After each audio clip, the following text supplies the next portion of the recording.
Hello दोस्तों, स्वागत है आप सबका अपने यूट्यूब चैनल मैथ्स माध्यम में। आई होप आप सब अच्छे होंगे और अपना ध्यान रख रहे होंगे।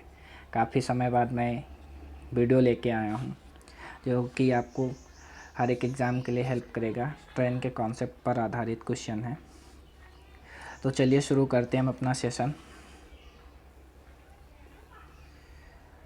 देखो, क्वेश्चन ये कह रहा है कि एक ही दिशा में जाती हुई दो ट्रेनें प्लेटफार्म पर खड़े एक व्यक्ति को क्रमशः 15 सेकंड और 25 सेकंड में पार करती हैं और आपस में एक दूसरे को 18 सेकंड में पार करती हैं। उनकी गति का अनुपात क्या है? तो इसको मैं पहले आपको बेसिक से भी बताऊंगा और फिर इसमें डायरेक्ट ट्रिक कैसे अप्लाई करनी वो भी मैं बताऊँगा। तो चलिए शुरू करते हैं। जैसे दे रखा है कि एक ही दिशा में जाती हुई दो ट्रेनें प्लेटफार्म पर खड़े एक व्यक्ति को क्रमशः 15 सेकंड में पार करती है, यानी तो 15x प्लस 25 सेकंड में पार कर रही है तो 25y अलग अलग टाइम दे रखा है अपॉन में x माइनस वाई, क्योंकि एक ही दिशा में जा रही हैं तो दोनों की चालें घट जाएंगी तो x माइनस वाई चाल का अनुपात होगा। ठीक, बराबर टोटल टाइम कितना लग रहा है? 18 सेकेंड। ठीक है, अब क्रॉस मल्टीप्लाई करेंगे, ये हो जाएगा तुम्हारा 15x plus 25y upon 18x is equal to मतलब माइनस 18y। ठीक, तो जैसे करेंगे 15x को इधर लाएंगे हो जाएगा 3x और ये हो जाएगा तुम्हारा 43y।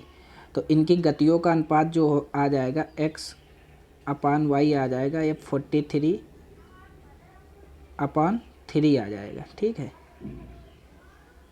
ये हो जाएगा रेस अनुपात। ठीक है, यानी 43/3। तो ये रहा हमारा बेसिक मेथड इसके लिए। तो हमें करना क्या है, सीधे से इस क्वेश्चन को करने के लिए, इतना झमेला नहीं करने के लिए, तो मैं सीधे से बताता हूँ इस क्वेश्चन में करना क्या है। तो नेक्स्ट पेज पे मैं बताता हूँ। जैसे क्वेश्चन में बोला गया था कि एक ही दिशा में जाती हुई दो ट्रेनें प्लेटफॉर्म पर खड़े एक व्यक्ति को क्रमशः 15 सेकंड और 25 सेकंड में पार करती है और आपस में एक दूसरे को 18 सेकंड में पार करती हैं। उनकी गति का अनुपात क्या होगा? तो करना क्या, एक बार एक चाल में तुमको एक समय में 25 कर देना है।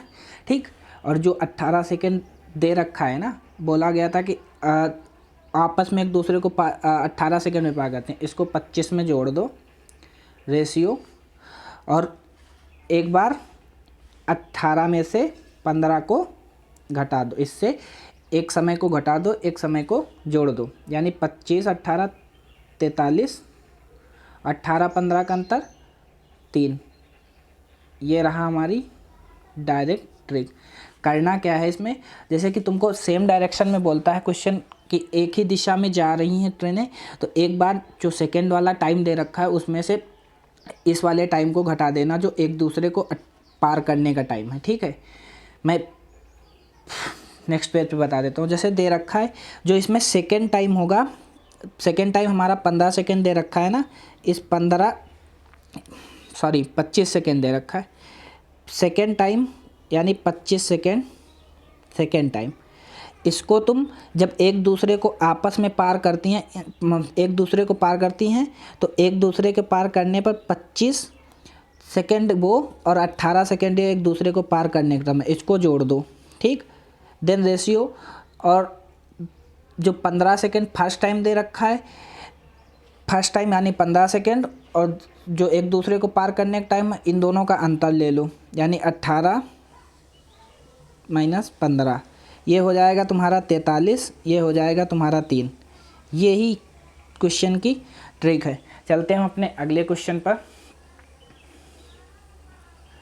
अब क्वेश्चन में अभी तो हमने एक दिशा के लिए पढ़ा था, अब दोनों दिशाओं के लिए क्या करना होगा हमें, विपरीत दिशाओं में चल रही, मतलब विपरीत दिशा के लिए क्या करना होगा। विपरीत दिशाओं में चल रही दो ट्रेनें प्लेटफार्म पर खड़े एक व्यक्ति को क्रमशः 27 सेकंड और 17 सेकंड में पार करती हैं। ठीक है, और बोला गया है कि एक व्यक्ति को क्रमशः 27 सेकंड और 17 सेकंड में पार करती हैं, वे एक दूसरे को 23 सेकंड में पार करती हैं, उनकी गति का अनुपात क्या है।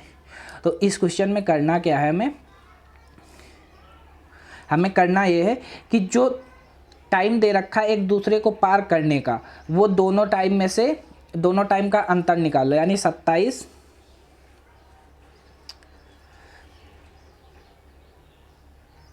माइनस 23 और 23 माइनस 17।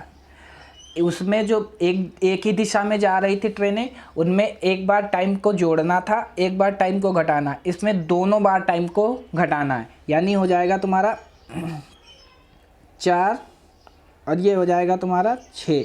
ठीक है, तो तुम्हारा इसका जो रेशियो बनेगा ये बन जाएगा तुम्हारा 3:2। यही आंसर हो जाएगा।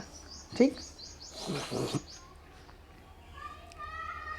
मैं फिर से एक बार समझा देता हूँ। सेकेंड वाले टाइम के साथ उनकी गतियों का अनुपात पूछा था ना, एक बार टाइम के साथ घटा देना है और दूसरे वाले टाइम का भी अंतर ले लेना है। ठीक है, तो इनकी गतियों का अनुपात तुम्हारा निकल के आ जाएगा 3:2 का।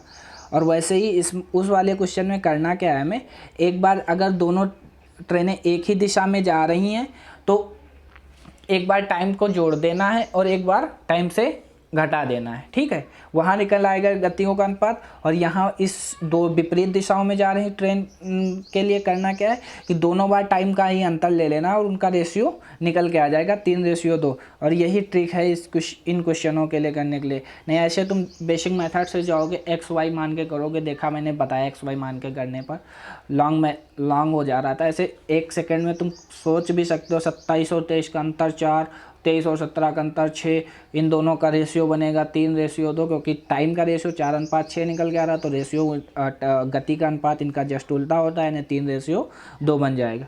बस यही ट्रिक है इन क्वेश्चनों के लिए। आई होप आप सबको अच्छे से समझ आया होगा। तो हम अपने सेशन को यहीं तक रखते हैं, मिलते हैं कल नई ट्रिक के साथ। तो thank you so much, I love you and bye bye, take care, जय हिंद।